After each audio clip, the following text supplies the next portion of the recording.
हस् धन्यवाद धेरै धेरै यहाँहरू सबैलाई न्यानो अभिवादन सहित जय मसीह। हस् आज हामी विशेष गरिकन जुन समय मलाई दिनुभएको छ यस समयको लागि विशेष आभार प्रकट गर्दै अनि जति पनि दर्शक श्रोतागण हुनुहुन्छ उहाँहरू सबैप्रति पनि म न्यानो अभिवादन सहित फेरि पनि जय मसीह टक्राउँदछु। ग्रहण गर्नुहोस्। आज खास गरिकन हाम्रो देश विशेष गरिकन पीडामा परेको अवस्था छ, रोइरहेको अवस्थामा छ। यहाँका सम्पूर्ण जनताहरू अनि सबैजनालाई एकदमै समस्यामा परेको, आम जनतादेखि लिएर सर्वसाधारण जनतादेखि लिएर सरकारसम्मका सबैजना पनि एकदमै भयभीत, त्रसित, आतंकित अवस्थामा रहेको कुरा हामी पाउँदछौँ। अनि यहाँ मात्र होइन, हिन्दुस्तानमा अनि संसारका विभिन्न मुलुकहरूमा पनि, तर विशेष गरिकन हिन्दुस्तान र नेपाल अहिले यो विशेष खालको समस्याबाट ग्रस्त छ, जसबाट हामी पनि अत्यन्त चिन्तित छौँ, अत्यन्त आतंकित छौँ, भयभीत छौँ। त्यसकारण यो कुरालाई लिएर आज हामीहरू परमेश्वरको वचनबाट हेर्नेछौँ। हजुर, हामी सबैलाई थाहा छ कि पवित्र धर्मशास्त्र बाइबलमा यीशु ख्रीष्ट आफैले पनि अनि उहाँका दास सेवकहरूले पनि ठाउँ ठाउँमा भन्नुभएको छ कि यो युगको अन्त्य हुने बेलामा यहाँ अरू विभिन्न खालका प्रकोपहरू, आतंकहरू, विभिन्न खालका घटनाहरू, दुःखद घटनाहरू हुनका साथसाथै महामारीहरू पनि आउने, महामारीहरूले पनि चल्ने, त्यो महामारीहरूले पनि धेरैलाई मृत्यु गराउने, दुःख दिने कुराहरू हामी पवित्र धर्मशास्त्र बाइबलमा पढ्न पाउँदछौँ, देख्न, सुन्न, बुझ्न पाउँदछौँ। र विगतमा धेरैचोटि हामीले हाम्रो अग्रजहरूबाट यस बारेमा सुनेका छौँ, बुझेका छौँ। यो हजुरहरू सबैलाई ज्ञान नै छ। अब यसको साथसाथै अर्को कुरा पनि के हो भने यी सबै महामारीहरूबाट, सबै रोग व्याधिहरूबाट, दुःख कष्टहरूबाट मुक्ति पाउनका लागि एउटा मात्र चाहिँ शक्ति छ अहिले वर्तमान पृथ्वीमा, जुन हो पवित्र आत्माको शक्ति। पवित्र आत्माको शक्तिले हामी सबैलाई विभिन्न खालका रोग व्याधिहरूबाट मुक्ति दिलाउँदछ, छुटकारा दिलाउँदछ, निको पार्दछ, चङ्गाई दिँदछ भन्ने कुरा पनि हजुर हामीहरू सबैले देखे, सुने, बुझेकै कुरा हो, अनुभव गरेको, अनुभूति गरेका कुराहरू हो यिनीहरू। अनि पवित्र धर्मशास्त्र अनुसार त्यही भएर हामीहरूले यो आफ्नो आस्था र विश्वासको आधारमा र परमेश्वरमाथिको भरोसाको आधारमा हामीले के भन्ने गर्छौँ त? पिता, पुत्र, पवित्र आत्माको नाममा यी सब रोग व्याधिहरू हटिजा, नष्ट भइजा, उन्मूलन भइजा, निर्मूल भइजा र चङ्गाई दिनुहोस् प्रभु भनेर हामी प्रार्थना गर्ने गर्छौँ। यो सबै हजुर हामीलाई थाहा छ। र आज त्यही सन्दर्भमा अब यो विषयमा धेरै पदहरू हाम्रो पवित्र धर्मशास्त्रमा पाइन्छ, तर त्यतातिर हजुरहरू सबैलाई ज्ञान भएको हुनाले, विज्ञ हुनु भएको हुनाले त्यतातिर आज म धेरै कोट्याउन चाहन्न। आज चाहिँ नि म ती कुरालाई अलिकति फरक ढङ्गले प्रस्तुत गर्ने अनुमति चाहन्छु। आज हजुर हामी सबैले भोग्दै आएको जुन यो संक्रामक रोग छ, जसलाई हामी नोभल कोरोना भाइरस 19 पनि भन्छौँ, छोटकरीमा कोभिड-19 पनि भन्छौँ। अहिले त्यसैलाई कोभिड म्युटेन्ट पनि भन्ने गरिन्छ, त्यसलाई कोभिड भ्यारिएन्ट पनि भन्ने गरिन्छ। हो यो विषयमा आज हामी केही कुराहरू सुन्नेछौँ, बुझ्नेछौँ।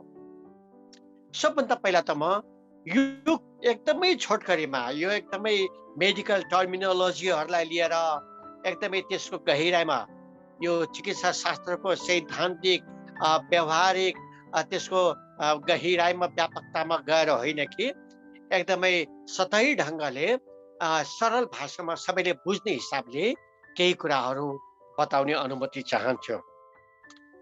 यो अहिले जुन कोभिड कोभिड-19 को जुन भाइरसको संक्रमणको आतंकको कुरा अहिले चलिरहेको छ, यो खासमा ईस्वी सम्वत 1954-55 तिर बेलायतमा त्यतिखेर ठुलो एकदमै महामारीको रूपमा रुगा खोकीले मान्छेहरू ग्रस्त भएको अवस्थामा त्यतिखेरको प्रयोगशालामा, अस्पतालका प्रयोगशालामा प्याथोलोजी ल्याब भन्छौँ हामी, त्यहाँ प्रयोगशालामा त्यहाँ उहाँहरूले त्यतिखेरको रगत, दिसा पिसाब, खक्कारहरू, नाकको रसहरू, मुखभित्रको रसहरू, र्यालहरू, यो सबै कुरा जाँच्दाखेरि अनि यो खालको अहिले जुन कोभिडको हामी नक्सा, कोभिड-19 को नक्सा हामी देख्छौँ नि, एकदमै धेरै हो यस्तो खालको आकृति भएको भाइरस त्यतिखेर पनि देखा परेको थियो। अनि त्यतिखेर उनीहरूले यो त्यहाँ मात्र होइन, बेलायतमा मात्र होइन, स्कटल्यान्ड, आयरल्यान्डमा पनि त्यो कुरा देखिएको थियो। अनि त्यतिखेरका त्यहाँका प्याथोलोजिस्टहरूले, जुन प्रयोगशालामा काम गर्ने विज्ञहरू हुन्छन्, उहाँहरूले ख्याल गर्नुभयो अब यतिखेर यो हाम्रो आयरल्यान्ड, स्कटल्यान्डमा, बेलायतमा देखा परेको यो भाइरस चाहिँ नि विशेष खालको यो एकदमै फैलिने, एकदमै दुःख दिने खालको भाइरस रहेछ भन्ने कुरामा मात्रै त्यतिखेर सीमित भयो।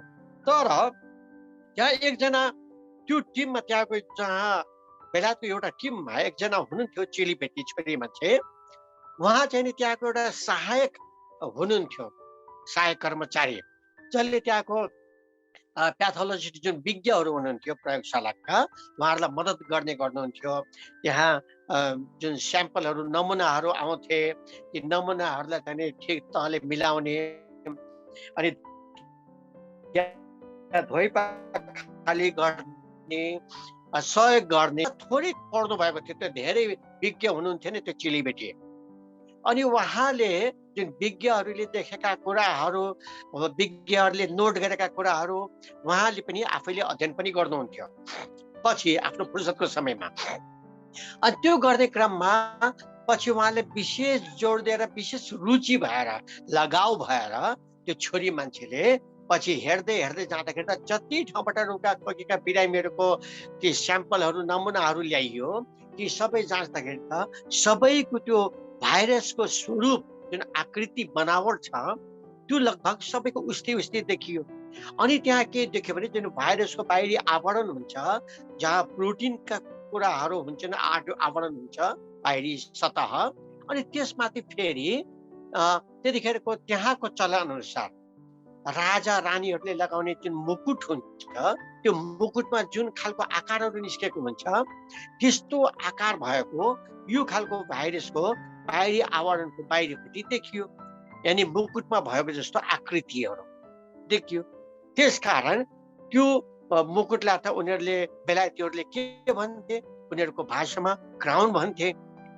अनि त्यो क्राउन भन्ने चिजलाई, ओहो यो त मुकुटको आकारको पो छ त है यो भाइरस त, यहाँ मुकुटको आकारका चिजहरू देखिए अनि भनेर उनीहरूले त्यो क्राउन भन्ने शब्दलाई उनीहरूले कोरोना भन्ने शब्द उनीहरूले राख्न थाले। त राखेको चाहिँ कसले?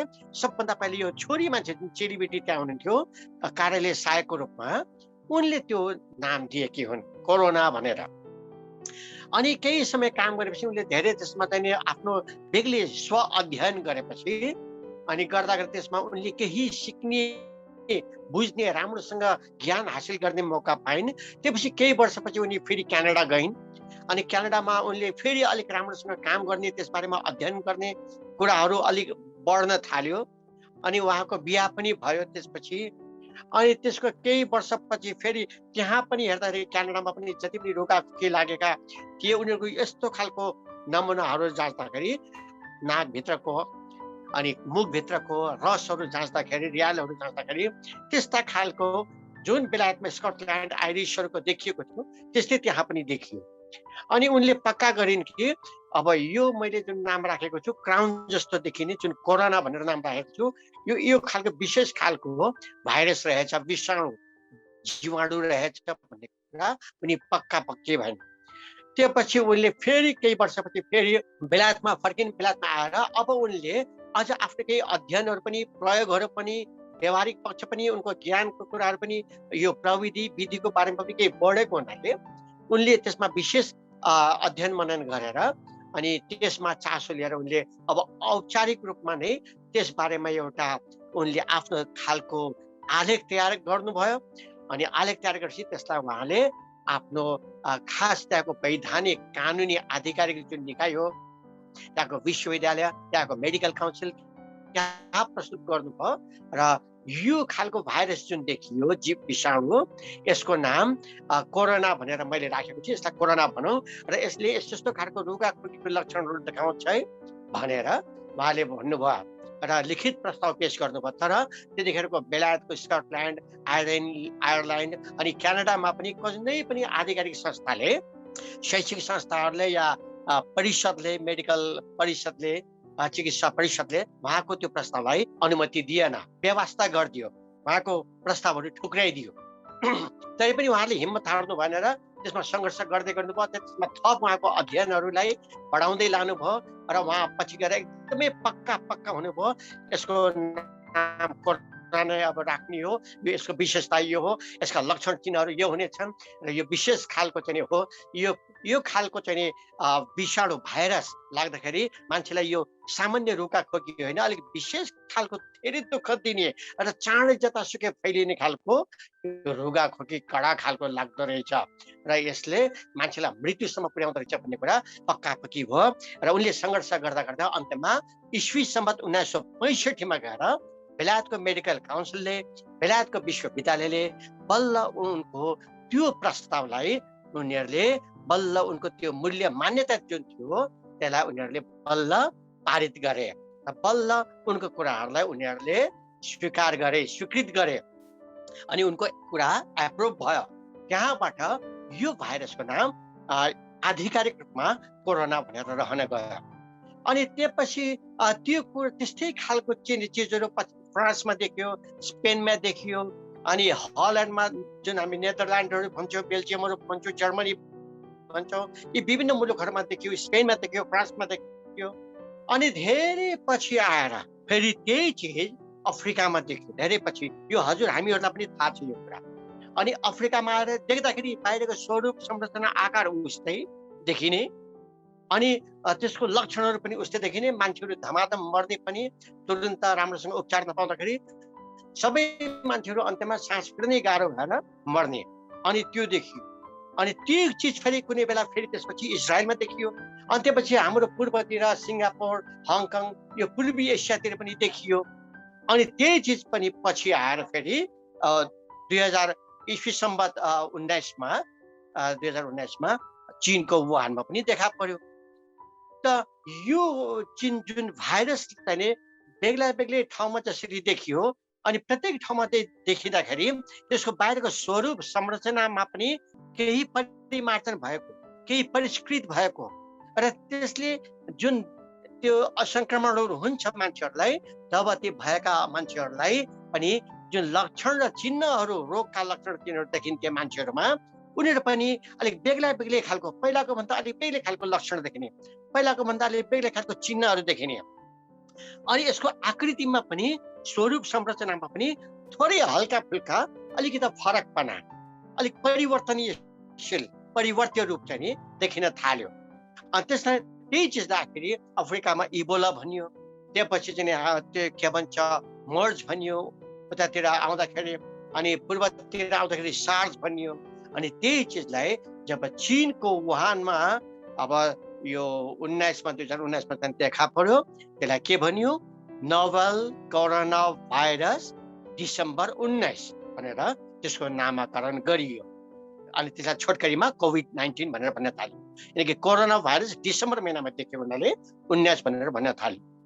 अब यो हजुरहरू सबैलाई थाहा छ, जब वुहानमा, चीनको वुहानमा यसले एकदमै एउटा एकदमै फैलने रोग, संक्रामक रोगको रूपमा देखा पर्यो। त्यसपछि यो इरानमा देखा पर्यो, त्यसपछि इटली, स्पेन, फ्रान्स अनि युरोपको बेलायतमा, जर्मनीमा, विभिन्न ठाउँहरूमा देखिने, फ्रान्समा, त्यसपछि गएर युएसएमा देखा पर्यो। अनि यसले धेरै तहल्का मचायो। अनि बिचमा केही शिथिलता आएको थियो, फेरि यो शिथिलता आएको थियो। अनि फेरि हजुरलाई थाहा छ फेरि बेलायतमा यही चिज देखा परेर त्यहाँको प्रधानमन्त्री समेत जुन जोन्सन हुनुहुन्छ बेलायतको प्रधानमन्त्री, उहाँ समेत सङ्क्रमित हुनुभयो र अस्पतालमा भर्ना भएर बस्नु पर्यो। र त्यतिखेर बेलायतका मान्छेहरूले यो कुरालाई फेरि हेर्दाखेरि जाँच्दाखेरि त्यहाँको विज्ञहरूले अलिकति केही फरक पाएको 19 को भन्दा यो कोभिड-19 को जुन भाइरस हो, विषाणु हो, त्यतिखेरको भन्दा 19 को भन्दा अलिकति फरकपना भएको पाउनुभयो त्यहाँ बेलायतमा, यो गएको 2020 को नोभेम्बर डिसेम्बरतिर। अनि त्यतिखेर मेरा पनि केही साथीहरू लन्डनमा बेलायतमा हुनुहुन्थ्यो, मेरो आफ्नै यहाँ के अरे पोखरामा पढ्दाखेरिको साथीहरू, अनि उहाँको पुरा परिवार बुवा महरूसहित हुनुहुन्थ्यो। अनि मेरो साथीको पुरा परिवार नै बेलायतमा पुरा सङ्क्रमित हुनुभयो र मेरो साथीको घनिष्ठ साथी गुरुङ हुनुहुन्थ्यो, उहाँको बुवामा यही पछि फेरि आएको जो कोरोना भाइरसको सङ्क्रमणबाट बुवामा 2 जनाको मृत्यु भयो। मेरा साथीहरू, मेरा साथीका श्रीमतीहरू, बालबच्चाहरू कसो कसो उहाँहरू पछि बाँच्नु भयो, तर बुढाबुढी बुवामाहरू बित्नु भयो। अनि त्यसपछि आएर त्यतिखेर एउटा हल्ला के चल्यो भने बेलायतबाट अब कतिपय मान्छेहरू हिन्दुस्तानतिर आउने, इन्डिया भारततिर आउने, अनि भारततिर आउँदाखेरि केही मान्छेहरूले त्यो बोकेर आएको हुनसक्छ, भारतले धेरै होसियार गर्नुपर्छ भन्ने कुरा पनि आयो।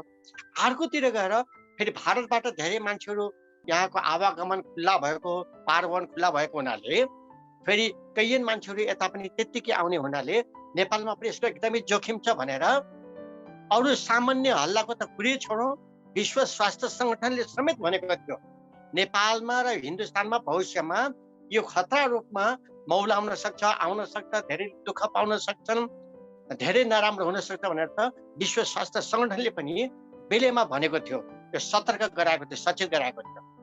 अनि आखिरी नभन्दै त्यो हल्ला पछि व्यवहारमा सिद्ध भयो। आखिरी बेलायतबाट हिन्दुस्तानमा आउनेहरूले त्यसलाई बोकेर ल्यायो, हिन्दुस्तानमा एकदमै यसलाई एकदमै नराम्रो रीतिमा फैलियो, विशेष गरी महाराष्ट्र र दिल्लीको इलाकामा। हजुरहरूलाई थाहा छ त्यहाँ कुम्भ मेला पनि भएको थियो, मान्छेहरूले धेरै कुराको व्यवस्था गरे, कुम्भ मेलामा झन् यो संक्रामक रोग झन् सङ्क्रमित हुन पुग्यो, बढी मात्रामा फैलिन पुग्यो। कतिपय नेपालीहरू हाम्रो यहाँका पूर्व राजाहरू समेत त्यहाँ पुग्नु भएको थियो, उहाँहरू समेत त्यसबाट चोखिनु भएन, उहाँहरू समेत त्यसबाट के अरे सङ्क्रमित हुनुभयो।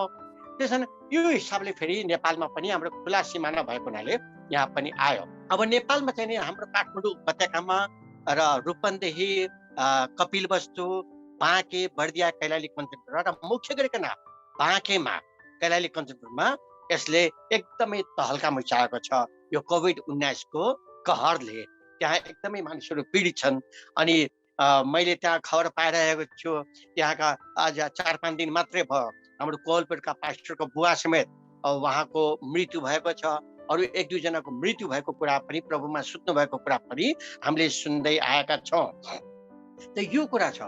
अब यो चाहिँ नि पवित्र धर्मशास्त्र अनुसार यो पृथ्वीको अथवा यो युगको अन्त्यको समयमा, प्रभु यीशुको दोस्रो आगमनको समयमा पृथ्वीमा विभिन्न खालको महामारी हुनेछ भन्ने कुरामा मानिसहरूको दृष्टि, मानिसहरूको पापका कारणले, मानिसहरूले परमेश्वरको आज्ञा भङ्ग गरेको हुनाले यस्ता महामारीहरू आउनेछन् र खुद मान्छेकै कारणले, मान्छेकै आफ्नै गल्तीको कारणले यो महामारीलाई भित्र्याउनेछन् र मान्छेहरूले दुःखमा झन् दुःख पाउँदै जानेछन् भन्ने कुरा हामीले पुरानो नियमको उत्पत्तिको पुस्तकदेखि लिएर नयाँ नियमको प्रकाशको पुस्तकसम्म ठाउँ ठाउँमा यी कुराहरू हामीले पाउँदछौँ र विशेष गरिकन नयाँ नियममा हामीले यो कुराहरू पाउँदछौँ।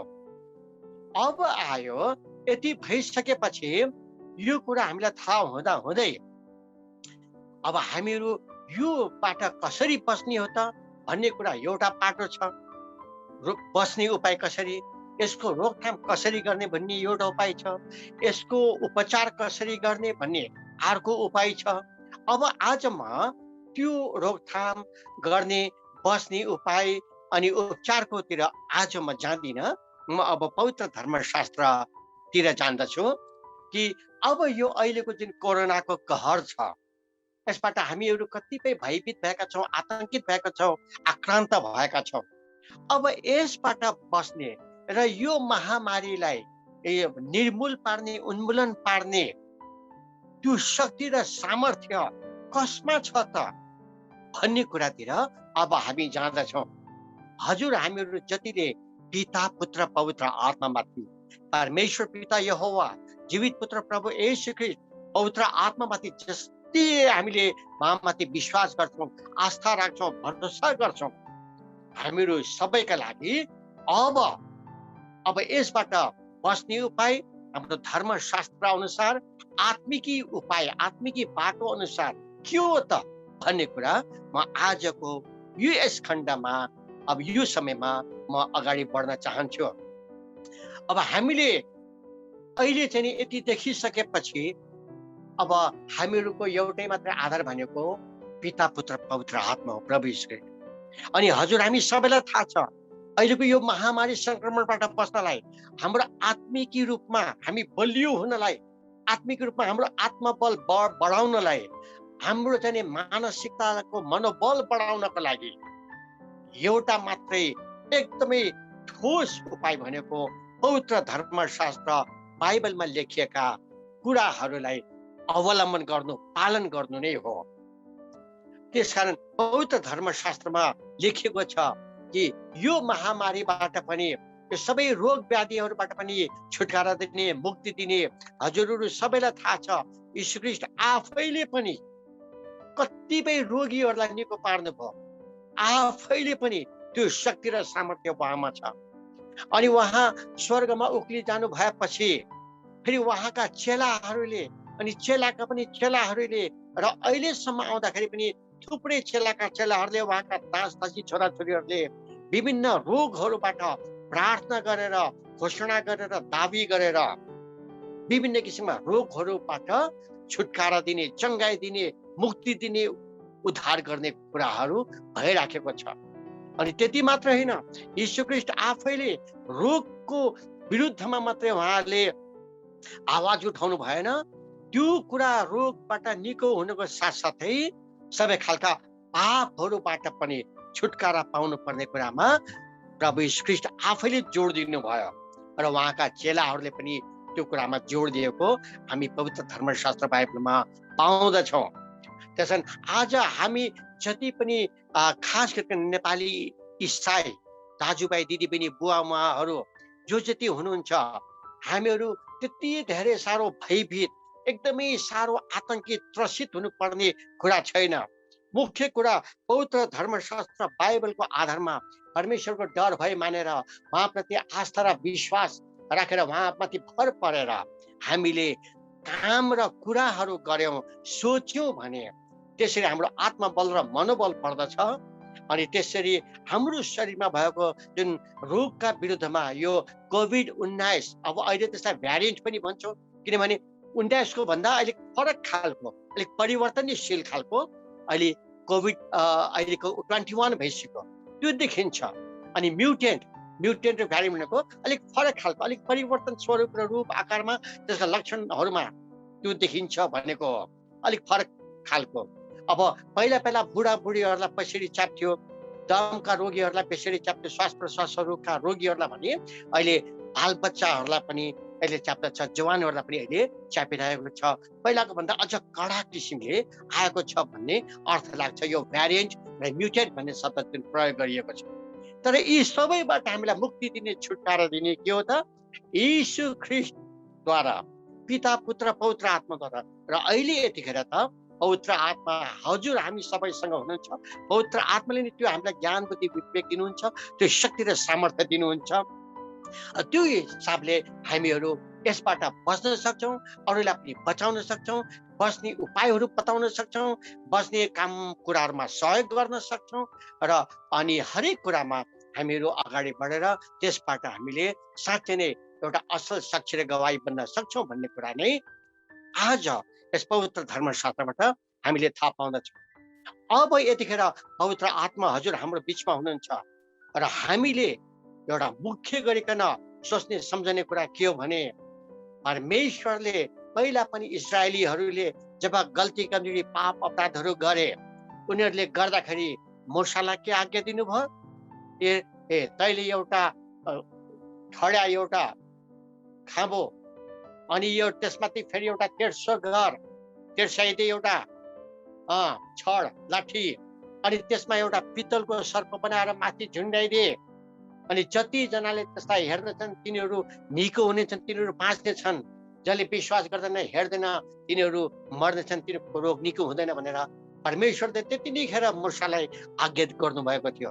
अनि मूसाले त्यही हिसाबले चाहिँ नि गर्नुभयो। अनि साँच्चै नै त्यो हिसाबले गरेको कुरा आजसम्म पनि हामीलाई थाहा छ। त्यसो यो कुरा सँगसँगै मानिसहरूको पाप, अपराध, अधर्म, कुकर्महरू पनि जोडिएको छ। विभिन्न खालको गल्ती, कमजोरी, पाप, अपराध, अधर्म, कुकर्महरू गरेका छौँ स्वर्गीय राज्यको विरुद्धमा, परमेश्वरको विरुद्धमा। हाम्रो आफ्नै गल्ती, कमजोरीहरूले हामीले थुप्रै रोगहरूलाई भित्राएका छौँ, थुप्रै रोगहरूलाई निम्तो दिएका छौँ। त्यो सँगसँगै अहिलेको कोभिड-19 अथवा अहिलेको कोभिड भ्यारिएन्ट, कोभिड म्युटेन्ट या कोभिड-21 जे भनौँ हामीले, यो पनि हो। त्यसकारण हाम्रो गल्ती, कमजोरी भनेको पाप, अपराधहरू, परमेश्वरको आज्ञा नमान्नुदेखि लिएर अनि आउने यो शारीरिक रोग जुन लाग्छ, यो सबै सँगसँगै यसमा जोडिएको गाँसिएको कुराहरू छन्।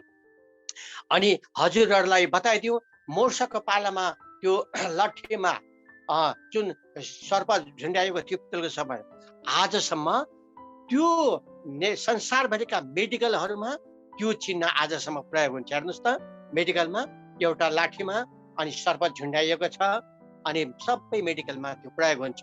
बाइबलको आधारमा यसरी आएको छ। अब आयो कुरा, हामी आजको प्रसङ्गमा हेर्नेछौँ, हामी सबैलाई यो निको पार्ने, सबै कुराहरूबाट शुद्धिकरण गर्ने, स्याङ्टिफाई गर्ने, हाम्रो पाप, अपराध, अधर्म, कुकर्मबाट, रोगहरूबाट निको पार्ने अहिले हामी पवित्र आत्माको शक्तिद्वारा त्यो हामी दाबी गर्न सक्दछौँ। र मैले हजुरलाई भर्खर मूसाको पालोको उदाहरण दिएँ। मूसाको पालोको परमेश्वर पनि र अहिले हाम्रो पालोको परमेश्वर पनि उही हुनुहुन्छ। मूसाको पालोका पिता, पुत्र, पवित्र आत्मा र अहिलेको पिता, पुत्र, पवित्र आत्मा पनि उही हुनुहुन्छ। सदा सर्वदा अनन्तको एउटै हुनुहुन्छ, जसमा हामीले विश्वास गर्दछौँ, भरोसा गर्दछौँ, आस्था राख्दछौँ।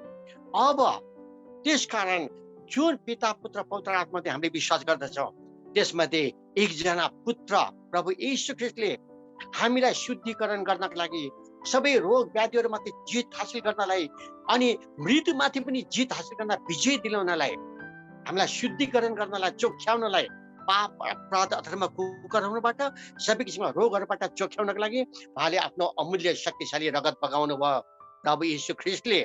अनि उहाँको त्यो रगतद्वारा आज हामीले उहाँको त्यो अमूल्य शक्तिशाली सामर्थ्य रगतलाई सम्झेर उहाँसँग अर्ज बिन्ती, अन्तर बिन्ती, पुकारा गर्ने, गुहार माग्ने हो भने आज हामी प्रत्येक व्यक्तिलाई, हाम्रो परिवारलाई, हाम्रो इसाई समुदायलाई, नेपालभरिका सारा नेपाली नागरिक, नेपाली जनताहरूलाई र भारतमा भएका भारतीय जनताहरूलाई र संसारभरिका मानिसहरूलाई यो कोभिड-19 को, कोभिड-21 को जुन भ्यारिएन्ट, कोभिड म्युटेन्टको सङ्क्रमणबाट बचाउनलाई अनि लागिसकेका सङ्क्रमित भइसकेकाहरूलाई पनि फेरि निको हुनका लागि यसले ठुलो मद्दत गर्दछ।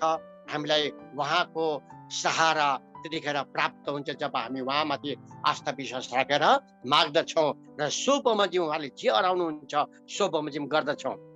अब यति मैले हिब्रूको 13 अध्यायको 12 पद हामीले हेर्नेछौँ। हिब्रूको पुस्तक, इब्रानीको पुस्तक 13 अध्यायको 12 पदमा के लेखेको छ त?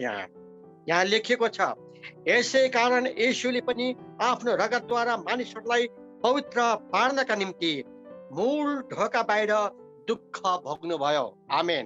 यस वचन पढाएर सुनाएमा परमेश्वरले हामी सबैलाई प्रशस्त मात्रामा आशिषित तुल्याउनु भएको होस्।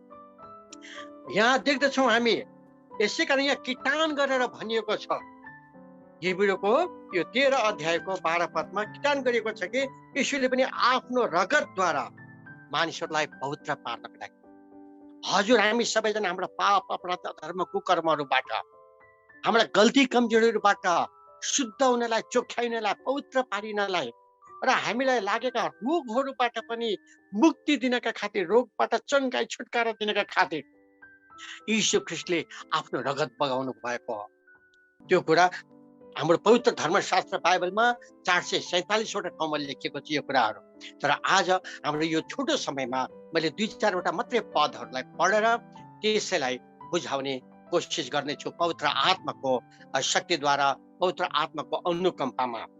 र यसरी यीशु ख्रीष्टको रगतद्वारा मानिसहरूलाई पवित्र पार्नको निम्ति आज हजुर र हामी प्रत्येकलाई पवित्र पार्ने को हो त?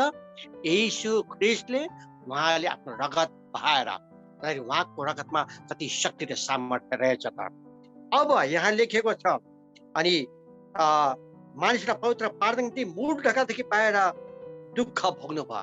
अनि यीशुलाई जुन क्रुसमा झुन्ड्याइयो, उहाँले जहाँ रगत बगाउनु भयो, त्यो यरुशलेमको जुन पर्खाल लगाइएको ठाउँ थियो त्योदेखि बाहिर थियो। हजुरहरूलाई थाहा छ, यरुशलेमदेखि बाहिरपट्टि पूर्व उत्तर कोणमा यीशु ख्रीष्टलाई त्यो कलवरीको क्रुस भन्ने भन्छौँ नि हामी, गोलगथाको पहरा भन्छौँ, खप्परे पहरा माथि डाँडामाथि भन्छौँ नि, हो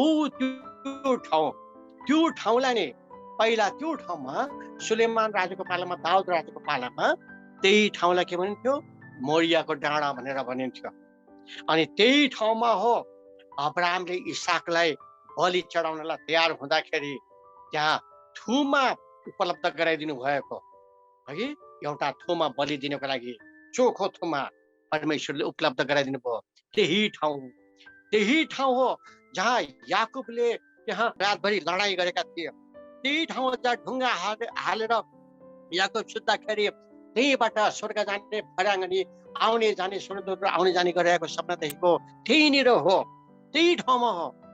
अनि त्यही ठाउँमा जहाँ यीशु ख्रीष्टलाई क्रुसमा झुन्ड्याइयो, त्यही ठाउँ हो जहाँ पहिलोचोटि शहीद भएको स्तिफनसलाई ढुङ्गामा हालेर मारिएको थियो, जहाँ त्यतिखेरको शावल पनि साक्षी गवाही थिए, त्यसमा सहयोगी थिए। त्यही ठाउँमा यीशु ख्रीष्ट पनि के हुनुभयो त? झुन्ड्याइनु भयो, मारिनु भयो, त्यही ठाउँमा रगत बगाउनु भयो। ल हेर्नुहोस् त, अनि कति अचम्मको कुरा। यो बारेमा त पहिले हजारौँ वर्ष पहिले पुरानो नियम पढ्दाखेरि त यीशु ख्रीष्ट आउनुभन्दा पहिला हजारौँ वर्ष, सयौँ वर्ष पहिला भनिएको थियो, अगमबाणी गरिएको थियो। तर यीशु ख्रीष्टको पालामा, यानि कि आजभन्दा 2000 वर्ष अगाडि उहाँले हामी सबै पापी, अपराधी, अधर्म, कुकर्मीहरूलाई चोखो पार्नलाई, शुद्ध पार्नलाई आफ्नो अमूल्य रगत बहाउनु भयो। अब यसरी उहाँको रगतमाथि हामीले विश्वास गरेर उहाँको रगतले हामीलाई निको पार्छ, चङ्गाई पार्छ, हामीलाई पापहरूबाट नि शुद्ध पार्छ। हाम्रो पूर्ण आत्मा, प्राण, शरीर उहाँको अमूल्य शक्तिशाली सामर्थ्य रगतले शुद्ध पार्छ, चोखो पार्छ भन्ने कुरामा हामीले विश्वास गरेर उहाँसँग गुहार माग्यौँ भने उहाँले हामीलाई हाम्रो आत्मा, प्राण, शरीरमा हरेक तवरले उहाँले हामीलाई शुद्ध पार्नुहुन्छ, चोख्याउनुहुन्छ, सेङ्टिफाई गर्नुहुन्छ हामीलाई। हामीहरू फेरि अझ अगाडि हेर्नेछौँ, फेरि पहिलो यूहन्नाको पुस्तक हेर्नेछौँ, 1 अध्यायको हामीले 7देखि 9सम्म पढ्नेछौँ। पहिलो यूहन्नाको 1 अध्यायको 7देखि 9सम्म हामीले पढ्नेछौँ। यहाँ लेखिएको छ, हजुरहरूको लागि म पढिदिनेछु। तर जसरी उहाँ ज्योतिमा हुनुहुन्छ उसरी नै हामी ज्योतिमा हिँड्छौँ भने एक अर्कासँग हाम्रो संगति हुन्छ, र उहाँका पुत्र यीशु ख्रीष्टको रगतले हामीलाई सब पापबाट शुद्ध पार्छ। हामीसँग पाप छैन भने हामी भन्छौँ भने हामीले आफैलाई धोका दिन्छौँ र हामीमा सत्य हुँदैन। हामीले आफ्ना पापहरू स्वीकार गर्यौँ भने हामीलाई हाम्रा पापहरू क्षमा गर्न र हामीलाई सबै अधर्मबाट शुद्ध पार्नको निम्ति उहाँ विश्वास योग्य र धर्मी हुनुहुन्छ। आमेन। यस वचन पढाइमा पनि परमेश्वरले हजुर हामी सबैलाई प्रशस्त मात्रामा आशिषित तुल्याउनु भएको। अघि नै हामीले हिब्रूमा पढेको कुरालाई फेरि यो कुराले फेरि पुष्टि गर्दछ, अझ प्रमाणित गर्दछ। यहाँ भनिएको छ, हामीसँग पाप छैन भने हामी भन्छौँ भने हामीले आफैलाई धोका दिन्छौँ। त्यसैले हामीले अहिले आउने यो महामारी, संसारभरि फैलिएको महामारी, पहिलो कुरा त हाम्रै पाप, अपराध, अथवा कुकर्महरू, हाम्रा गल्ती कमजोरीहरूका कारणले गर्दाखेरि यो बढेको हो, फैलिएको हो, लागेको हो, हामीलाई दुःख दिएको हो पहिलो कुरा त। त्यसैले हाम्रो पाप, अपराध अथवा कुकर्महरूबाट पनि हामी शुद्ध हुनु पर्यो, चोखिनु पर्यो।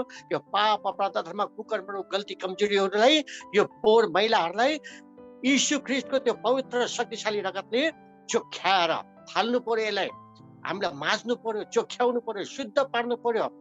अनि हाम्रो बाहिर समाजमा चलेको चलन जस्तो सुन पानी छर्केर होइन कि यीशु ख्रीष्टको रगतले हामीलाई छर्केर हामी हरेक तवरले आत्मा प्राण शरीरमा चुखिनु पर्छ। यीशु ख्रीष्टको रगतमा त्यति सामर्थ्य छ, शक्ति छ, सबै रोगहरूबाट निको पार्ने, पापबाट त हामीलाई निको पार्ने, पापबाट त उद्धार र मुक्ति दिने उहाँको सामर्थ्य छ भने त्यो रोग त कुन ठुलो कुरा हो र? त्यो त सामान्य कुरा हो। किनभने यीशु ख्रीष्ट आफैले त्यतिखेरका अन्धाहरूलाई, लङ्गडाहरूलाई, त्यतिखेरका रोगीहरूलाई निको पार्दाखेरि तिमी निको हैजाऊ भन्ने ठुलो कुरा कि तिम्रो पाप क्षमा भयो भन्ने कुरा ठुलो भनेर त्यतिखेर भनेको कुरा हजुरहरू सबैलाई थाहै छ। अनि त्यसकारण पापको क्षमा सँगसँगै हाम्रा गल्ती कमजोरी पाप अपराधहरूको क्षमा सँगसँगै हाम्रा आत्मिक शारीरिक प्राणका रोगहरू छन्, मानसिक रोगहरू छन्, यसबाट पनि मुक्त हुनको लागि यीशु ख्रीष्टले आफ्नो रगत बगाउनु भएको कुरा छ। अनि त्यसकारण हामीले ढाक्नु हुँदैन। यहाँ भनिएको छ हामीसँग पाप छैन भने हामी भन्छौँ भने हामीले आफैलाई धोका दिन्छौँ। त्यसकारण हजुर हामी सबैजना पहिला त जन्मेबाट हामी पापी भयौँ, हामीले उहाँलाई ग्रहण गरेपछि पापको क्षमा पाएका छौँ। फेरि पनि हामीले जानमा अनजानमा बेला मौकामा गल्ती गरिरहन्छौँ। अनि त्यसको लागि पनि हामीले क्षमा माग्नु पर्दछ, पश्चाताप गर्नु पर्दछ, प्रायश्चित गर्नु पर्दछ। अनि अनि हाम्रो पापहरू क्षमा गर्नलाई, हामीलाई सबै अधर्मबाट शुद्ध पार्नलाई उहाँ विश्वासयोग्य र धर्मी हुनुहुन्छ भनेर यहाँ भनिएको छ।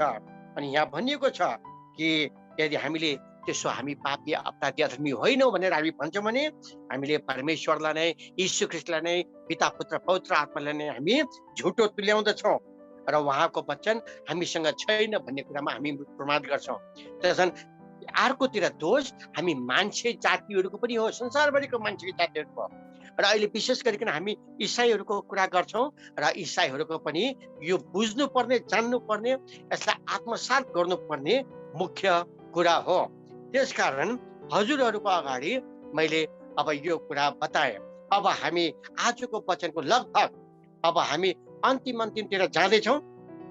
हामी फेरि हेर्नेछौँ प्रकाशको पुस्तक 1 अध्यायको 5 पदमा यसो लेखिएको छ, र यीशु ख्रीष्टबाट जो विश्वासयोग्य साक्षी, मरेकाहरूबाट पौरिनेहरूमा जेठो र पृथ्वीका राजाहरूका शासक हुनुहुन्छ, उहाँलाई नै जसले हामीलाई प्रेम गर्नुभयो अनि आफ्नै रगतमा हामीलाई हाम्रा पापहरूबाट धुनुभयो। आमेन। यस वचन पढाएर सुनेमा पनि परमेश्वरले हजुर हामी प्रत्येकलाई प्रशस्त मात्रामा आशिषित दिनुभएको होस्। हामीलाई आशिषित तुल्याउनु हुने उहाँले यहाँ हाम्रो लागि आफ्नै रगतमा हामीलाई हाम्रा पापहरूबाट धुनुभयो भनेर लेखिएको छ। भन्दाखेरि कति महत्त्वपूर्ण रहेछ यीशु ख्रीष्टको रगतको मूल्य, महत्त्व, मान्यता, विशेषता, उहाँको गुण, रगतमा कति राम्रो गुण रहेछ त। किन उहाँको रगतद्वाराले नि हामीलाई हाम्रो सबै पापहरूबाट उहाँले धुनु भएको छ, धुनुहुन्छ, धुनु भएको थियो, अहिले पनि धुनुहुन्छ र भविष्यमा पनि धुनु हुनेछ। त्यसै कारण हाम्रो सबै रोग व्याधिहरूबाट पनि उहाँको रगतले हामीलाई शुद्ध पार्नेछ, निको पार्नेछ, चङ्गाई पार्नेछ।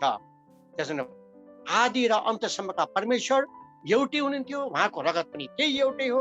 त्यसैले यसरी हामीले थाहा पाउँदछौँ, बुझ्दछौँ। अनि उहाँ चाहिँ साँच्चै नै विश्वासयोग्य साक्षी, मरेकाहरूबाट पौरिनेहरूमा जेठो र पृथ्वीका राजाहरूका पनि शासक हुनुहुन्छ। अनि सारा पृथ्वीका राजाहरूको पनि उहाँ शासक जुन हुनुहुन्छ, उहाँको रगत, यीशु ख्रीष्टको रगत त्यति शक्तिशाली र सामर्थ्यवान छ। हामी फेरि अगाडि हेर्नेछौँ कि यसकै यो प्रकाशको पुस्तकको हामी फेरि हेर्नेछौँ 7 अध्यायमा हामी हेर्नेछौँ फेरि 14 पदमा। प्रकाशको पुस्तकको 7 अध्यायको 14 पदमा लेखेको छ, अनि मैले उनलाई भने, हजुर तपाईँले जान्नुहुन्छ।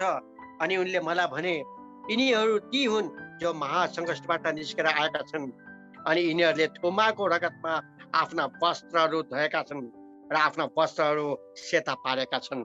अब यो पदले हामीलाई प्रष्ट रूपमा भनेको छ कि त्यतिखेर यीशु ख्रीष्ट दोस्रो आगमन हुने क्रममा यीशु ख्रीष्टले आएर न्याय निसाफ गर्ने बेलामा त्यतिखेर पनि जो मरेकाहरूबाट बिउदैन छन् उनीहरूको न्याय निसाफहरू हुनेछ, जो त्यतिखेर जीवित होला उनीहरूको पनि न्याय निसाफ हुनेछन्। अनि तिनीहरूको बारेमा यहाँ भनिएको छ, यिनीहरू ती हुन् जो महासङ्घर्षबाट निस्केर आएका छन्, अनि महाप्रलयहरू हुनेछन्। महामारीहरू, भुइँचालोहरू, थुप्रै थुप्रै कुराहरू हुनेछन् भन्ने कुरा हाम्रो पवित्र धर्मशास्त्रमा लेखेको छ। ती सारा महाप्रलय सङ्कष्टहरूबाट निस्केर आएकाहरू, त्यसलाई झेलेर दुःख कष्ट सहेर भोगेर त्यसबाट पार भएर अनि यिनीहरूले थुमाको रगतमा आफ्ना वस्त्रहरू धोएका छन्। थुमा माने यीशु ख्रिस्टको रगतमा ती सबै त्यतिखेर न्याय निसाब पाएर चोखिएका मान्छेहरू पवित्र उनीहरूको बारेमा भनिएको छ। त्यसमा हामी पनि पढ्न सक्छौँ यदि हामीले इमान्दारीपूर्वक परमेश्वरमा हामीले काम कुरोहरू गर्यौँ पवित्र धर्मशास्त्र अनुसार भने। अनि हामी पनि थुमाको रगतबाट हाम्रा वस्त्रहरू, त्यतिखेर लगाइने वस्त्रहरू हाम्रो पनि धोएर एकदम सेता चहकिला हुनेछन् हाम्रा वस्त्रहरू पनि। हाम्रो आत्मा प्राण शरीरलाई परमेश्वरको यीशु ख्रिस्ट थुमाको रगत, त्यो शक्तिशाली रगतले हामी धोइएको हुनेछौँ अनि हाम्रा वस्त्रहरू सेता पारिएका हुनेछन्। त्यसैले आज यो महामारीको रोग जुन छ कोभिड-19 देखि लिएर कोभिड-21 सम्मको अवस्था, जुन भ्यारिएन्ट र म्युटेन्टको अवस्था छ, यसबाट पनि हामी मुक्त हुनका लागि, यसलाई पनि धोइ पखाली गर्नलाई, यसको सङ्क्रमणबाट धोइ पखाली गरेर हामीले एउटा शुद्ध जीवन, पवित्र जीवन पाउनका लागि, एकदमै रोगबाट मुक्त भएको जिन्दगी पाउनका लागि यीशु ख्रिस्टको रगतमा मात्रै त्यो सम्भव छ। त्यो शक्ति र सामर्थ्य उहाँको रगतमा छ। फेरि भनिदिउँ, यीशु ख्रिस्टको रगत, जसरी यीशु ख्रिस्ट हामीले जिउँदो छौँ भनिरहेका छौँ नि, जीवित जो मरेकाहरूबाट पनि बिउतन भयो, यही लेखिएको छ कि मरेकाहरूबाट बिउतने जेठो हुनुहुन्छ भनिएको छ नि। हो, र उहाँ राजाहरूको पनि राजा महाराजा शासक हुनुभयो भने भनिएको छ। यहाँ त्यस्तोको रगतको कुरा यहाँ गरिएको छ। अनि त्यस्तो शक्तिशाली व्यक्तित्व भएको व्यक्ति जो हाम्रो प्रभु हुनुहुन्छ, हो, उहाँको, जसरी उहाँको बारेमा हामी भन्दछौँ जीवित पुत्र प्रभु ईश्वर भन्दछौँ, त्यति मात्र होइन, उहाँको रगत आज यस घडी म बोलिरहेको छु नि, उहाँको रगत अहिलेसम्म पनि जिउँदो छ। के तपाईँहरू पत्याउनुहुन्छ? उहाँ त अहिले परमेश्वर पिताको दाहिने हातपट्टि बस्नु भएको छ, स्वर्गमा हुनुहुन्छ भन्ने कुरा पवित्र धर्मशास्त्र अनुसार हामी भन्दछौँ विश्वासको आधारमा, हो। अनि त्यसै गरिकन उहाँको रगत, शरीरमा भएको रगत त जीवित छँदैछ। तर अहिले म यतिखेर बोल्दाखेरि पनि यही पृथ्वीमा उहाँको रगत छ, यही पृथ्वीमा उहाँको जुन रगत छ त्यो अहिले पनि जिउँदो छ, जीवित छ। 2000 वर्ष पछाडि पनि उहाँको रगत जीवित छ भन्ने कुरा प्रमाणित भइसकेको छ। हेर्नुहोस् है, हजुरहरूलाई पक्कै पनि थाहा हुनुपर्छ, यो त्यही जुन ठाउँमा कल्वरीको क्रुसमा यीशु ख्रिस्टलाई क्रुसमा टाङ्गियो अनि सिपाहीहरूले, रोमी सिपाहीहरूले उहाँको अन्तिममा देब्रेको खामा भालाले घोचे, अनि त्यो भालाले घोचेको ठाउँमा अहिले सबै विज्ञानबाट प्रमाणित भएको कुरा, पुरातत्त्वविदहरूले अनि जीव विज्ञानका विज्ञहरूले सबै कुराहरूबाट प्रमाणित भएको कुरा के हो भने उहाँको जुन देब्रे भालाले घोचेको थियो त्यो चाहिँ नि फियो, अनि चाहिँ नि उहाँको मुटुको देब्रे कोठामा, तल्लो देब्रे कोठा समेत त्यो भालाले घोचेको कुरा प्रमाणित भयो। अनि त्यति मात्र होइन, उहाँको चाहिँ नि जुन रगत बगेको थियो, पानी र रगत बगेको थियो घोचेपछि, त्यो रगत जहाँ उहाँ क्रुसमा टाँगिनु भएको थियो त्यहाँबाट ठिक त्यो ठाउँबाट ठिक 20 फिट मुनि अहिले पनि त्यो महापवित्र स्थान छ, परमेश्वरले स्थापना गर्नुभएको थियो। जुन बेला दाउद र सुलेमान राजाले त्यहाँ मन्दिर बनाएका थिए, कुनै बेलामा त्यो मन्दिर पछिका अरूहरूले, शासकहरूले भत्काइदिए, अरू विदेशी आक्रमणकारीहरूले भत्काइदिए, तहस नहस पारिदिए। तर अहिले पनि त्यो कलवारीको डाँडामा, त्यो गलगथाको तल 20 फिट मुनि वाला क्रुसमा टाँगेको ठाउँदेखि त्यो पनि पत्ता लागिसकेको छ, त्योदेखि ठिक 20 फिट मुनि उहाँको रगत फेला परेको छ। त्यो प्रमाणित पनि भयो। र त्यो रगत 2000 वर्षपछि पनि त्यो कसको रगत हो भनेर जाँच्दाखेरि त्यो विशेषता, त्यसको बारेमा म पछि बताउने छु। त्यो रगतमा के फेला पर्यो, के देखियो भनेर विज्ञानको आधारमा, पुरातत्त्वविद इतिहासको आधारमा त्यो प्रमाणित भइसकेको कुरा हो। र त्यो यीशु ख्रिस्टको रगत अहिले पनि जिउँदो छ भन्ने कुरा प्रमाणित भइसक्यो। र त्यहाँ मात्र होइन, त्यस रगतलाई इजरायलको एकदमै भरपर्दो विश्वासयोग्य प्रयोगशालामा, अमेरिकामा, इटलीमा, जर्मनीमा, बेलायतमा, अस्ट्रेलियामा, यी विभिन्न मुलुकहरूका भरपर्दो प्रयोगशालाहरूमा ती रगतहरू जाँचिए। तर त्यो रगत, यीशु ख्रिस्टको रगत आजसम्म जिउँदो छ। त कस्तो अचम्मको कुरा। हामीहरूको रगत त भनौँ न बढीभन्दा बढी राम्रोसँग राख्यो भने हाम्रो सामान्य अवस्थामा 2-3 दिनसम्म रहला, नभए त रहन्न। विशेष हाम्रो ब्लड ब्याङ्कमा चाहिँ नि केही लामो समयसम्म रहन सक्छ, जहाँ रगतको लागि विशेष तापक्रममा, विशेष चापमा, विशेष वातावरणमा राखेको हुन्छ, त्यहाँ अलिक लामो समयसम्म हुन्छ। तर सामान्य अवस्थामा त हाम्रो रगत भन्ने हुन्छ 24 घन्टामै सुकेर मरिसक्छ। तर 2000 वर्षसम्म पनि अहिलेसम्म यरुशलेममा यीशु ख्रीष्टलाई क्रुसमा टाँगिएको त्यो ठाउँबाट तल 20 फिट मुनिसम्म यीशु ख्रीष्टको रगत भेटियो, अनि त्यो रगत अहिलेसम्म जिउँदो भएको प्रमाणितै भयो। त्यसैले त्यस्तो अरू कसको छ र दुनियाँमा, यो संसारमा कसैको थिएन, न छ, न हुनेछ। यीशु ख्रीष्टको त्यस्तो जिउँदो शक्तिशाली सामर्थ्य रगतले हामी सबैलाई कोभिड-19 देखि कोभिड-21 सम्मको भ्यारिएन्ट म्युटेन्ट यो रोगबाट हामीलाई मुक्त पार्न सक्छ, यो संक्रमणबाट मुक्त पार्न सक्छ। हाम्रा त्यसको साथसाथै हामीलाई हाम्रा पापहरूबाट पनि उहाँको रगतले हामीलाई चोख्याउँछ, शुद्ध पार्छ। त्यसकारण यो प्रकाशको पुस्तक 7 अध्यायको 14मा यसरी हामीले यहाँ पढ्यौँ अनि जान्यौँ, सुन्यौँ कि अनि यिनीहरूले थुमाको रगतमा आफ्ना वस्त्रहरू धोएका छन् र आफ्ना वस्त्रहरू सेता पारेका छन्। त्यसैले हजुर हामीहरू अब यसरी यीशु ख्रीष्टको रगतमा धोइएर सेता हुनुपर्छ, आत्मा प्राण शरीरमा हामीले धोइनुपर्छ। त्यसको साथसाथै हाम्रो पापको क्षमा हुनुको साथसाथै हामी चोखिने शुद्ध हुनुको साथसाथै हामी पवित्र धार्मिक र सिद्ध हुनुको साथसाथै हामी ती सारा रोगहरूबाट पनि हामी मुक्त हुन्छौँ। अहिलेको भयावह अवस्थाबाट हामी र हाम्रो देश, नेपाली जनता, भारतको जनता, संसारका मानिसहरू त्यसबाट मुक्त हुनेछन्। अब हामीले गर्नुपर्ने काम कुरा यही हो। अब आजको अन्तिम पद अब म पढ्नेछु, अनि यो अन्तिम पदबाट हामीहरूले केही सुनेर बुझेर हामीले आफूलाई प्रभुमा समर्पित गरौँ, प्रभुमा समर्पित गरेर उहाँको डर भय मान्दै पवित्र धर्मशास्त्र अनुसार हामीहरू चलाउँ भन्ने कुरा म विशेष जोड दिन चाहन्छु। हामीहरूले हेर्नेछौँ यहाँ दोस्रो इतिहास, यो अन्तिम वचन हो, दोस्रो इतिहास 7 अध्यायको 14 पदलाई हामी हेर्नेछौँ। दोस्रो इतिहास 7 अध्यायको 14 पदलाई आउनुहोस् हामी पढौँ। यहाँ लेखिएको छ, दोस्रो इतिहास 7 अध्यायको 14 पदमा, मेरो नामले कहलाइएका मेरा जनहरूले आफूलाई नम्र तुल्याए, प्रार्थना गरे र मेरो चेहराको खोजी गरे अनि आफ्ना दुष्ट चालहरूबाट फर्के भने म स्वर्गबाट सुन्नेछु, उनीहरूको पाप क्षमा गरिदिनेछु र उनीहरूको देशलाई निको पारिदिनेछु। आमेन। यस वचन पढाएर सुनाइमा परमेश्वरले हजुर हामी सबैलाई प्रशस्त मात्रामा आशिषित तुल्याउनु भएको होस्।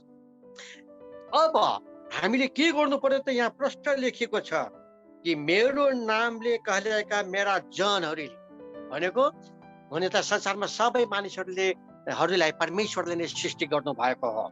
सबै मानिसहरू परमेश्वरबाट विशेष योजना सहित, विशेष उद्देश्य सहित आमाको गर्भबाट विभिन्न जटिलताहरूका साथमा आत्मा प्राण र शरीरको परिपक्व पूर्ण संयोजन सहितको जुन गतिशीलता छ त्यो नै जीवन हो जुन परमेश्वरले हामीलाई दिनुभएको बाइबल अनुसार। अनि त्यसरी हामीलाई सृष्टि गर्नुभयो आमाको गर्भबाट नै है। अनि यहाँ लेखिएको छ कि मेरो नामले कहलाएका मेरा जनहरूले, र सबै संसारका मानिसलाई उहाँले सृष्टि गरे तापनि, जन्माउनु भए तापनि उहाँका प्रिय जनहरू भनेको को हो त? मेरो नामले कहलाएका मेरा जनहरूले, जसले पिता पुत्र पवित्र आत्मामाथि विश्वास गर्दछ। उहाँ माता मरियमको गर्भबाट जन्मनु भएको कन्या मरियमबाट उहाँले धेरै दुःख भोग्नु भएको, उहाँको बप्तिस्मा भएको, पवित्र आत्माले अभिषेक हुनुभएको, उहाँले दुःख भोग्नु भएको, सुसमाचार प्रचार गर्नु भएको, क्रुसमा टाँगिनु भएको, अनि भालेले घोचिनु भएको, मारिनु भएको, रगत बगाउनु भएको, अनि चिहानमा गाडेर तेस्रो दिनमा बौडी उठ्नु भएको, त्यसपछि 40 दिनसम्म अरू मानिसहरूको साथमा चाहिँ देखिनु भएको, अनि सबै कुराहरू जुन छन्, त्यसपछि उहाँ स्वर्गमा उक्ली जानु भएको कुराहरू जुन छ, यो सबै कुराहरू माथि विश्वास गर्नेहरू, अनि उहाँले पठाउनु हुने सल्लाहकार पवित्र आत्मामाथि विश्वास गर्ने जो जति छौँ संसारभरिका हामीहरू र अहिले नेपालका हामी नेपाली विश्वासीहरू इसाई जनहरू त छौँ, जसले आफूलाई इसाई भन्छौँ, विश्वासी भन्छौँ, क्रिस्चियन भन्छौँ।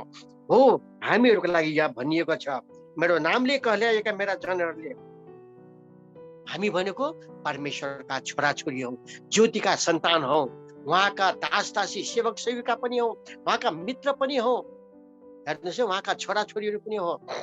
यसरी हामी उहाँकै हौ, उहाँको नामले हामी उहाँमा जोडिएका छौँ, कहल्याएका छौँ, उहाँको रगतद्वारा जोडिएका छौँ। हामी उहाँसँग हाम्रो रगतको नाता छ संसारभरिका इसाईहरूको।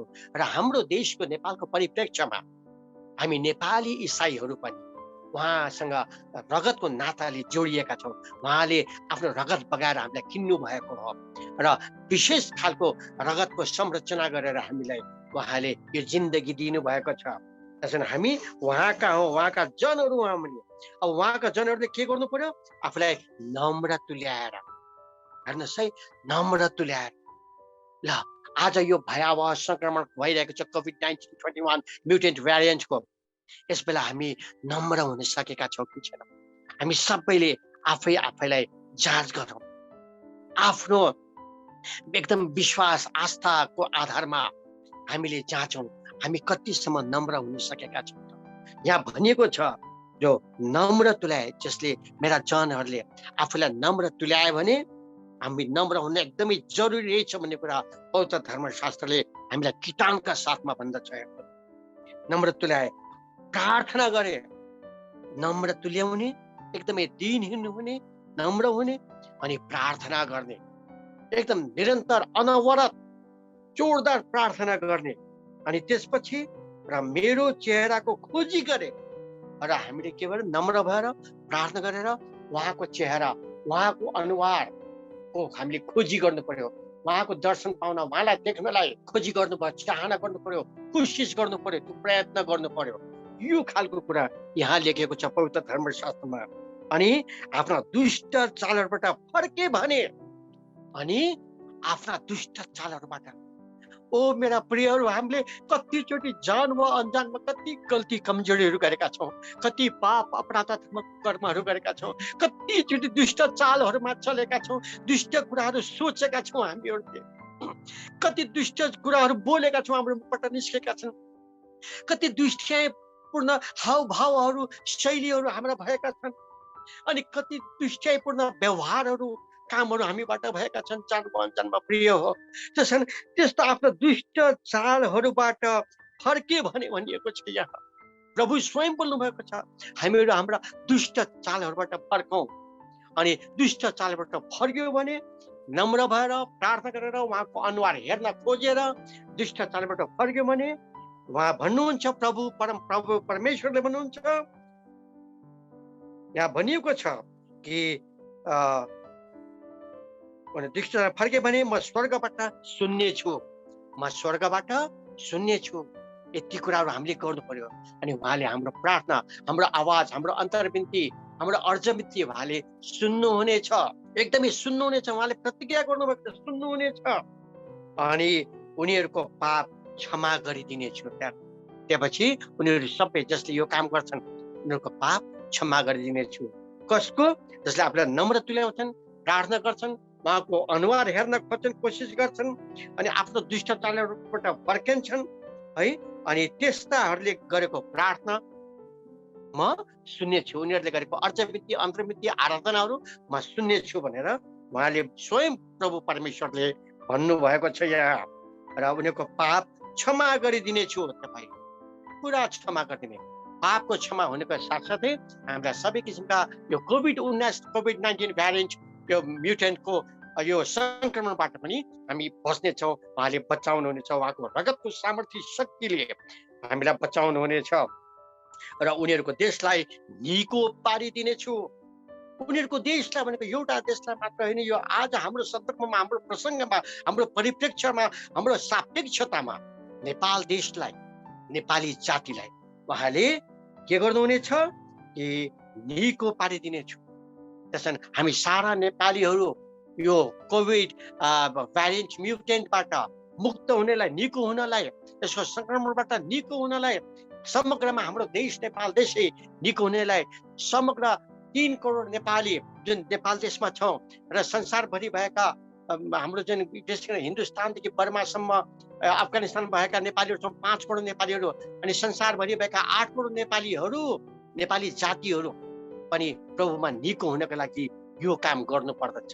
त्यसकारण पवित्र धर्मशास्त्रले जसरी हामीलाई बताएको छ त्यो अनुसार मैले गर्न सकूँ, म नम्र दिनहीन बन्न सकूँ, प्रभुमा झुक्न सकूँ अनि मैले साँच्चै नै प्रार्थना गरिरहन सकूँ, उहाँसँग पुकारा गर्न सकूँ, उहाँको अनुहार हेर्नलाई उहाँको खोज्न सकूँ, कोसिस गर्न सकूँ अनि आफूले गरेका सबै अधर्म कुकर्महरू गल्ती कमजोरी पाप अपराधहरूबाट दुष्ट कर्महरूमा फर्कन सकूँ, त्यसलाई त्याग्न सकूँ पश्चाताप गरेर अनि मैले गरेको प्रार्थना अनि उहाँले सुन्नुहुनेछ अनि मेरा सबै पाप अपराधहरूबाट उहाँले सधैँ सधैँलाई क्षमा गरिदिनुहुनेछ, मलाई चुख्याउनुहुनेछ उहाँको शक्तिशाली सामर्थ्य रगतले, जुन उहाँको जीवित रगत छ, जिउँदो रगत छ, जुन रगतले चोख्याउँदछ, शुद्ध पार्दछ, निको पार्दछ अनि हामी प्रत्येकलाई व्यक्तिलाई, परिवारलाई अनि सारा नेपाली जनतालाई, नेपाल देशलाई, संसारभरि भएका नेपालीहरूलाई, संसारभरि भएका मानिसहरूलाई उहाँले निको पार्नुहुनेछ।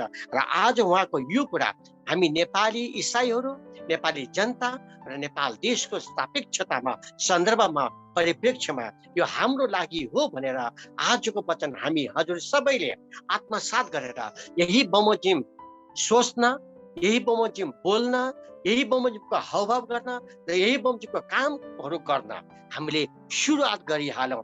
यही कुरा मैले आज जसरी मलाई पवित्र आत्माले अगुवाई गर्नुभयो त्यही हिसाबले आज मैले हजुरलाई यो पवित्र धर्मशास्त्र वचनबाट पढेँ।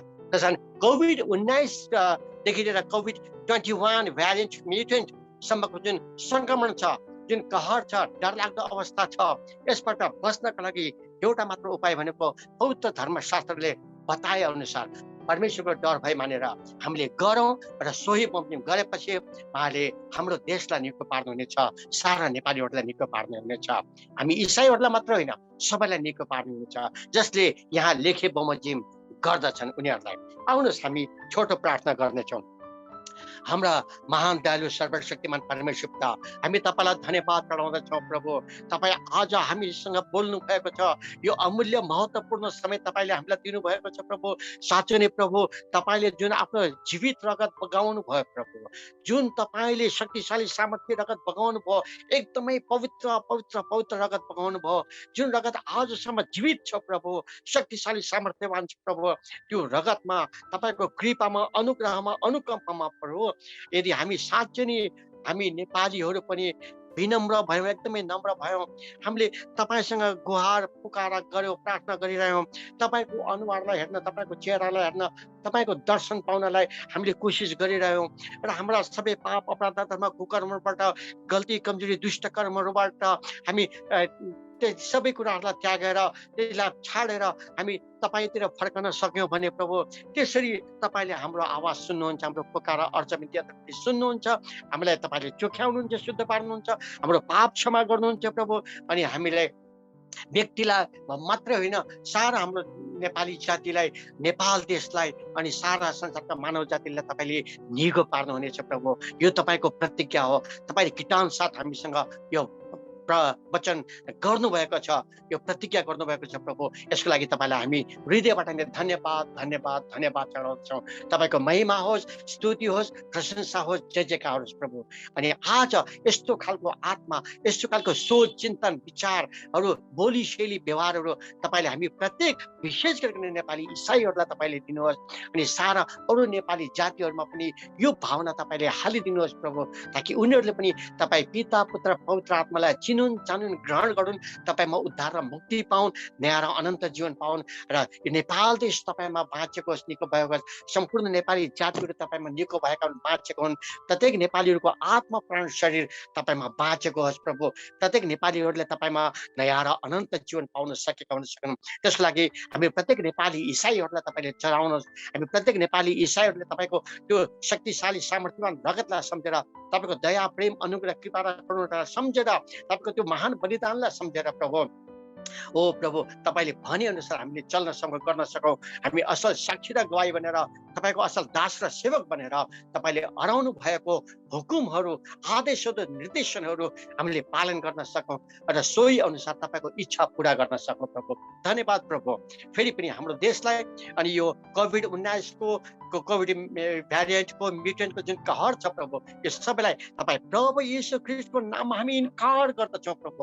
तपाईँको पवित्र धर्मशास्त्रमा लेखेको बाइबलका वचनहरूलाई हामी दावी गर्दछौँ प्रभु। ती सबैबाट तपाईँले नेपाल र नेपालीलाई छुटकारा दिनुहुनेछ, मुक्त गराउनुहुनेछ, नेपाललाई निको पार्नुहुनेछ, नेपालीहरूलाई निको पार्नुहुनेछ प्रभु। धन्यवाद प्रभु। तपाईँले हाम्रो बिन्ती प्रार्थना सुनि ग्रहण गर्नुभएको छ अनि यी सबै थोक हाम्रो मुक्तिदाता प्रभु येशू ख्रीष्टको अति उच्च अनि पवित्र नाममा माग्दछौँ। आमेन, आमेन।